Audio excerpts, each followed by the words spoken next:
This is Pilates Master Nikki. Today, we're going to talk about a generic giant word, the word give. When a person gives, according to Webster's dictionary, to give is to bestow, to exchange something with another without an expectation of anything in return. It's a broad term. There are many different ways that word is used. What does that have to do with my health and my body? A lot. So the biggest, most difficult thing that most people have is the difficulty in giving to themselves. Most people, a lot of people do all for everyone, but when it comes to doing something really deep for themselves, they tend to be a little bit more standoffish and a little bit more obscure. Yes, though there are a few selfish people that take more than they should, but I'm not talking about those people. We'll talk about those people later. So to freely transfer a possession, to bestow, right? So aspiring to improve yourself does propel you forward. And it's a good kind of a quality to have. It's an admirable quality. While laser focus is a great tool and it gets a lot of things done, it tends to become all-consuming. And you've gone through that when you're working or doing something for another person and you go without sleeping your 8 or 10 hours, you skip a meal, you miss appointments and miss doing other things in your life just to benefit your career, your job, other people, family members, so forth and so on. But the deeper cause there of that, how it's so easy to give stuff to other people, but to really give to yourself becomes more challenging. And that comes from that deep feeling of somehow I'm not good enough, somehow my success that I have or whatever I've attained in my life is not enough. I'm not good looking enough. I'm not smart enough. I'm not connected enough.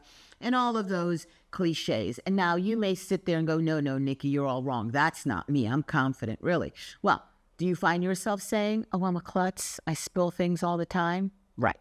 Do you look in the mirror or tell other people, oh, I hate my arms or my underarm or my legs, or I hate my chin, or I hate my, right? Do you say that? Mm-hmm. Yeah. So all of that self-defeating, that kind of beating yourself up should stop. In life, everyone makes mistakes, and the bigger the mistake, the more that you need to love yourself. And it is damn dokey, because I don't know about when you were born. When I was born, I didn't get a little handbook on life. Did anybody get a handbook? Because if you did, forward me the copy. So everyone's life experience is different. What you experience is different than what I experience. It may be the same roller coaster we're on, but my perception and your perception are totally different. One is not better than the other. One is not righter or wronger than the other. It's just different, and that's who we are. And while for a lot of us, it's so easy to be the volunteer, the outgoing one, the giving one, and all of that. And then when it comes to ourselves, we're self-defeating and we are self-flatulating. And I know you may not stop and really realize what you're doing to yourself, but I want you to catch yourself. When you look in the mirror and you look at yourself, what do you see? Are you looking for the one little freaking thing that is not spot on perfect and saying like, oh, I hate my whatever it is, my eyebrows, my toenails, my whatever. You've got to stop. That must die. That must end. So it's good to continue to want to always achieve, to self-improve. Yes, that's why you're here. That's why I'm here. That's why we're all here, to go down that road and to learn and to become better and better. But the important thing is to stop and love yourself along the way. So next time you screw up and screw up royally, I want you to do this. Mwah, kiss, mwah, mwah. I want you to kiss yourself all over, where even your toes if you reach, and say to yourself, I am fantastic. I am getting better. I had a little blip in the road. It's okay. Stop repeating that same mistake and going, oh my God, I can't believe I did that. I can't believe I did that. Let it go. Move on, move forward. Learn to give to the one that is going to give you the most, and that is you. This is Pilates Master Nikki, and I love me, but I love you. I'll see you in class. This is Pilates Master Nikki. Today we're going to talk about a different aspect of the word give, where we're going to use it as a verb. Remember, a verb is an action word. What? Okay. If something has give to it, it's flexible, it's bendable, it has elasticity to it. So if I put a plant in a pot made out of plastic, that plastic has room for those roots to push out and to expand it, and it will bend, it will give, instead of strangling the plant, will it not? Yes. So although this concept may be alien, think of the people that you would consider your enemies, people that you strongly dislike, that would spit on, people that just rub you the wrong way, that when you see them, you want to cross the street. Wait, don't turn me off. Wait. If you try for a second before you spit away to just bend your mind, and for a second, try to put yourself in the position of that person you dislike. And don't look at just the obvious, like, oh, they're selfish, oh, they're ignorant, oh, they're prejudiced, oh, they're... Try to look at the unobvious motives that that person thinks or behaves that way. Just for a second. If you can try to reduce that initial of just totally trying to not like that person or run away or being aggressive with that person. So, anger and hate. If you learn to just totally ignore those emotions, ignore them when they come up, just disengage. It's different than fighting against that, because if you fight against that, there's a struggle and you're giving that a place, you're giving that a power, you're feeding that. But if you tend to just turn away from that aspect or that behavior of that person and change the way that you interact with yourself in your brain regarding that situation or circumstance or person, instead of churning and go, oh, I remember that son of a bitch. He dinged my car in the parking lot. He just opened the door and he dinged my car. Then you pretended he didn't know. And you keep reliving it and you keep churning it and you keep making it bigger and bigger.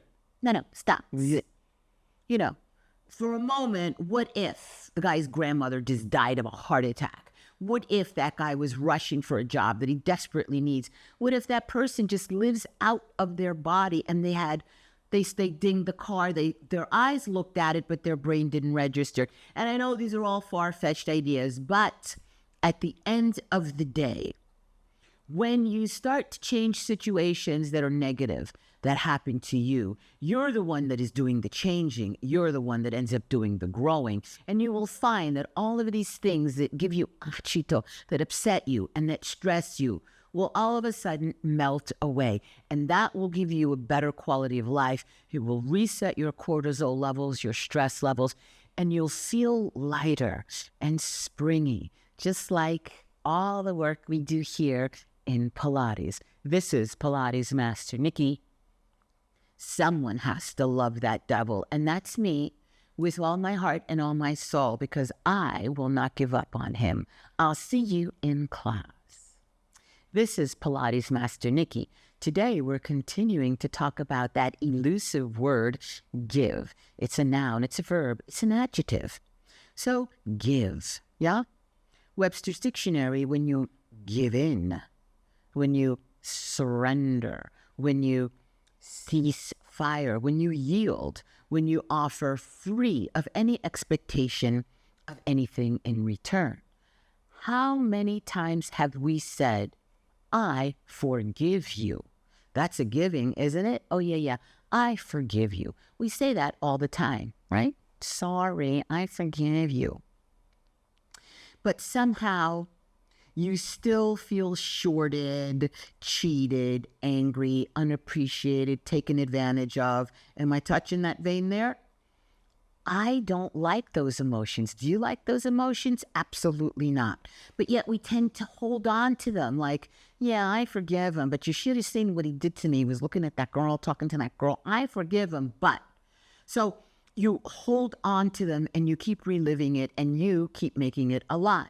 So in all actuality, you've given nothing. You've forgiven nothing. It's just your mouth is doing this. When you truly forgive something, the sign that you've really forgiven yourself, others, is that you have forgotten. Oh, yeah.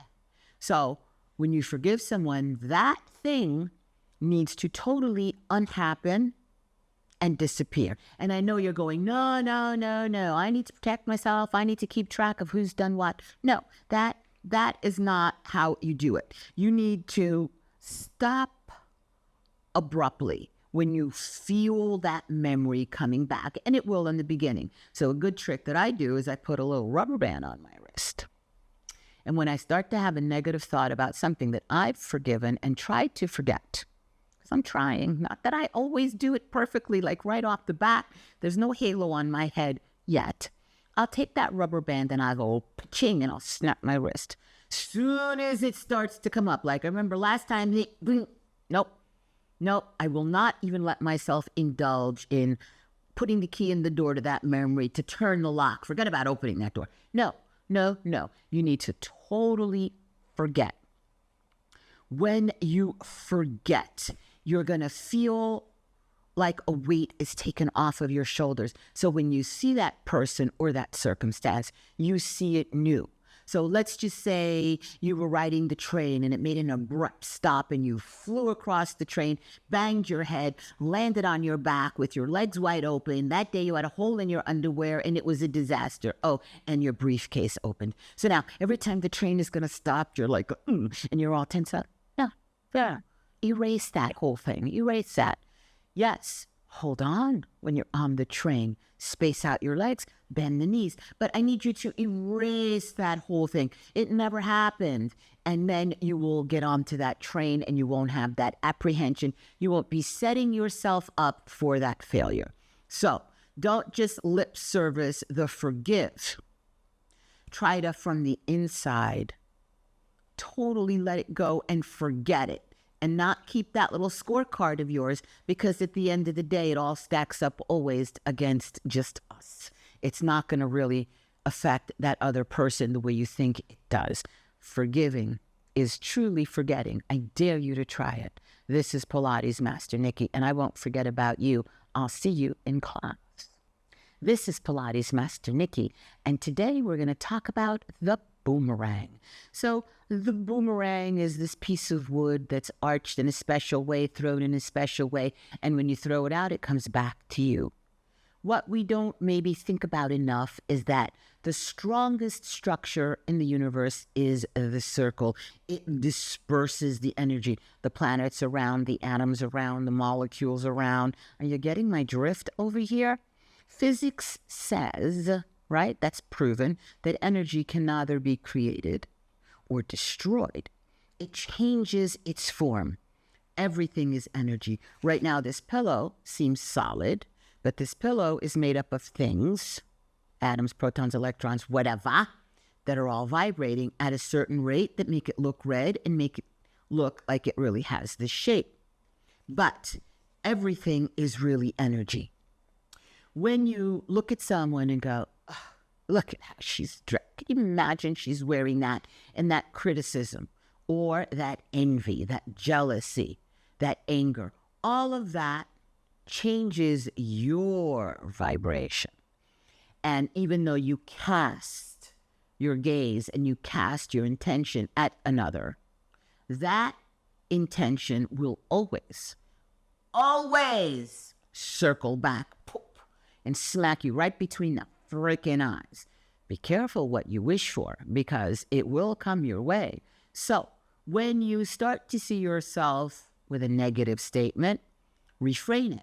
That criticism, that feeling of saying, Oh, okay, so let's see. So she's got polka dots and stripes on. Like, that's like a little out there. And you go, wow, she must have left in a hurry. Maybe doesn't have a light in their closet. Maybe they didn't have their glasses on, and kind of say, well, okay, that's fine. At least they're not naked, and look for the positive within that, because that boomerang, my love and my sweetness, my joy of my eyes is what there is. Everything circles back, whether you believe it or not, good, bad, or indifferent. No one is immune, even those ignorant of the law.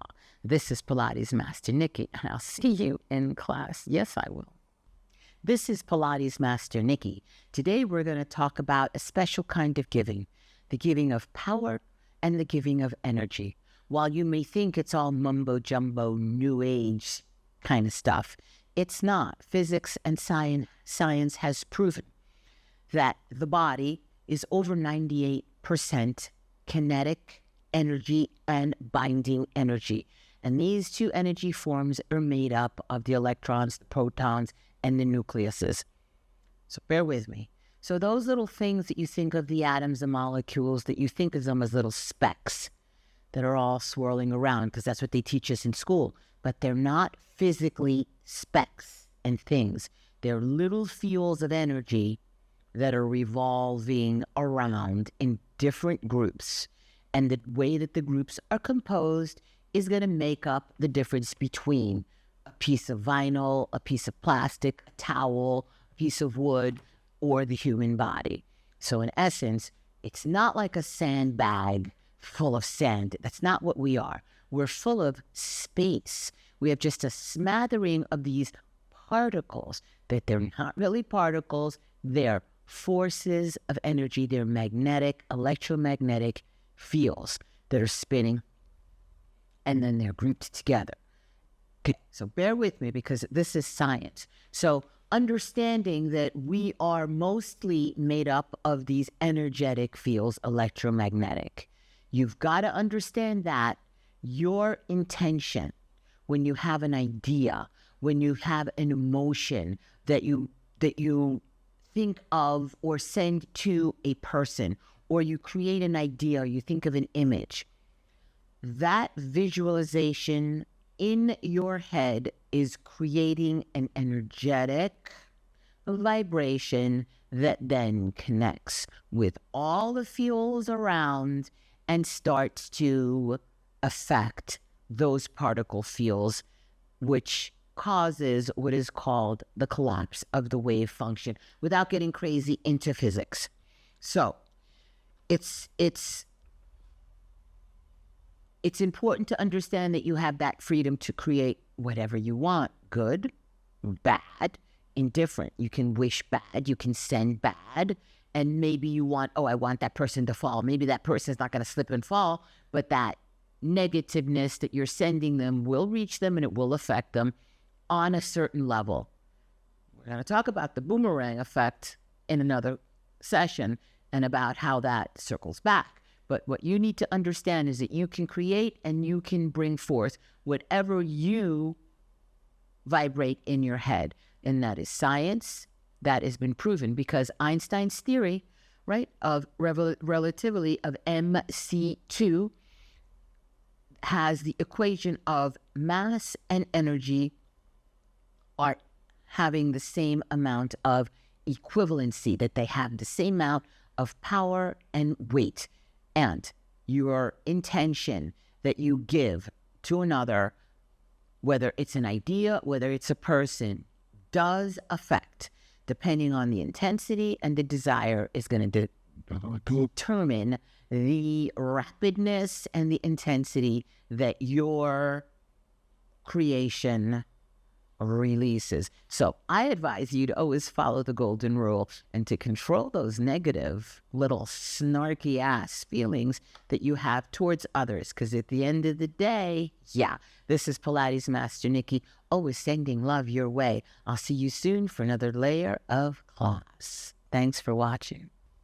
This is Pilates Master Nikki. Today we're going to talk about attention, the giving of attention. So one of the cruelest things that you can do to another human being, the cruelest, is to ignore them.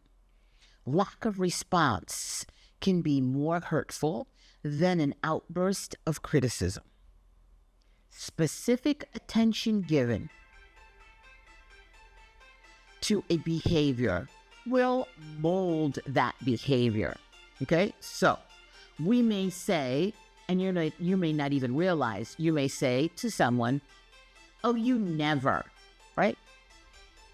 You never surprise me. You never text me. You never compliment me. Or you may say, you always, right? You always make a mess. You're always late. You always forget that toilet seat. You know, when they leave the toilet seat up and you fall in if you're a girl. Okay, just to give you a couple of stupid examples. What you're doing with your negative, you're always and you never, is you are cementing that specific behavior into place because now you have set that expectation on that person. But if instead you just stop and catch yourself with that negative shit, because that's what it is, and you say, and you make a comment about a specific desire that you want. So you may just say, right, it's been all day, you're anxious, you didn't get that text, you didn't get that call. Next time you see that person, you can say, you know, I love it when I get your texts. Right? Or you can say, when they finally do call you, instead of being like, gee, it's about time, you can say, it's so good to hear from you. I love hearing your voice. You make my day. So you're going to put a positive spin on something as opposed to raining piss and vinegar, and you're going to elicit a better response. So you can also say to somebody, you're always so generous with me. You're never selfish. Or you're so attentive to me. You make me feel so good.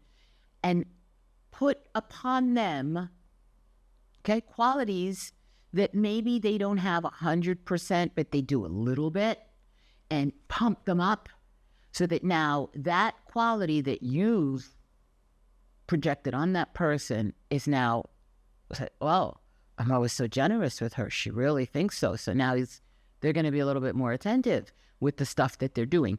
And it becomes a positive way for you to get people to live up to your expectations. Because when you do this, you never, you always, right? You're casting your expectations of that person in a negative way that they're not fulfilling your expectation.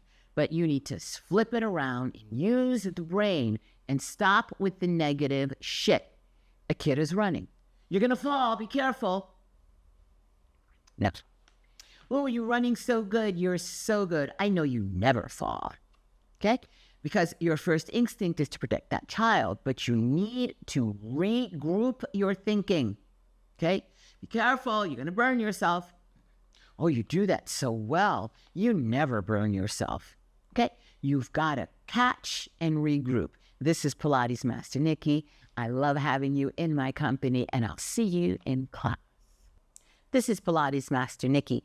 Today we're going to talk about giving of something that seems easy, but it's really more than you bargained for, and that's the giving of love. Love, it's that great emotion, makes you feel good. It's nice to do good things for people. It's easy to love someone when things are going great, when school is doing good, the kids are doing good, work is going good, everything is good, and you're on vacation, or, you know, have a new house, you got your new car, and everything is all good, right? When your expectations are met, so it's easy to love and give love to a specific person, maybe a specific thing or idea. But when it's battle stations time, red alert, and you're under stress and you're under the gun, that's when real love, if it's real love, can never fail. So a silly little example is, I'm super late, I'm pressured, I'm running out, it's an important meeting, I'm about to get into my car, and here saunters up my cat, my 13-year-old cat, and he's looking at me, meow, meow, meow, and he wants attention. So, you know, you're in a hurry, you're like, get out of my way. I'll stop. pet him a little bit, gently put him out of the way so he doesn't get underneath the car because he's old. And I will stop and take time for him. At that moment of stress, when I'm sweating and I'm trying to be somewhere, and I will stop because I really love that cat. And for a moment, I look at him and I say, what if it's that is going to be the last time I see him? And I just shrug him off because everything else is too important. Then how much do you love when it's difficult, right? When your friend calls you up and goes, I really need to talk to you. Oh my God, can we have a coffee? And, and you've got like your last $5 for the week maybe in your pocket, you're on a tight budget and you're sitting there and they're just pouring out all about their financial difficulties or why their job is making them crazy. And you're just like, dude, I've got such huge problems and your problem is so whittle compared to my problem, but you're thinking that, right? And you just listen and you nod and you smile. In that moment, you want to kind of say to them like, put your feet on the ground and, you want to kind of shake them because you've got your own stresses going on. That's the moment where you have to soften and go back to that feeling of caring and love for that person and not give them the tongue lashing that you want to give them. So it's easy to love when it's convenient, when your expectations are being met and you're getting what you want. But if there's a small crisis, that's when we separate the men from the mice. And let me tell you that the mice are very loving and very reliable. The men, the jury is still out. This is Pilates Master Nikki, and I love you always, even when you don't come visit me or you don't take class. I still am always here for you, and I will eventually see you in class. This is Pilates Master Nikki. Today we're going to talk about giving to a desire, giving to a goal, giving to an idea that you have. So William Shakespeare, we all have heard of him, said, assume a quality if you have it not. Like, what does that even mean? Let's say that you say, gee, I really wish that I was one of those polite, proper little people that knew all the knife and which fork to pick up and all dainty and all of that, because you're a little rough, you didn't learn all of that stuff. Assume that quality. When you sit down at the table, feel the gentleness, feel the regalness. Pick up the fork, always the outside silverware, and work your way inward. Assume that feeling, slow down, and try to feel with as many sensations as you can incorporate the idea or feeling that you have. Say, I'm not a good speaker, I'm so nervous, I have to speak in front of this crowd. No. Assume the feeling that in front of you there's a huge crowd and you're speaking and they're all cheering and yaying and agreeing with you, and feel how it is to receive their understanding, how it is to see that you've reached them with whatever message or idea that you've had and that it's been accepted and met with open arms and with gusto. Assume that feeling. If you constantly shorten yourself and you say, I don't have good balance. I can't. I won't. I can't. So I can't is exactly like saying I won't. Because at the end of the day, you can do anything. If I took an 80-year-old grandmother and was able to get her to do a full split, it took us a couple of years. It wasn't a day. It wasn't a week. It wasn't 6 months. It took us a couple of years. But her goal was to be able to do a certain move on roller skates that she wanted to do. And I got her to be able to do that move because she was determined. And so it's about assuming that quality. It's about feeling that you already have it. I want you to use as many senses as you can. Use your sense of hearing, your sense of smell, your sense of taste, your sight, and your sense of touch. So if I said to you right now, there's a beautiful rose in your hand, and you were to close your eyes for a second and open your hand and just feel the softness and the velvetness of the petals. They're soft, they're moist.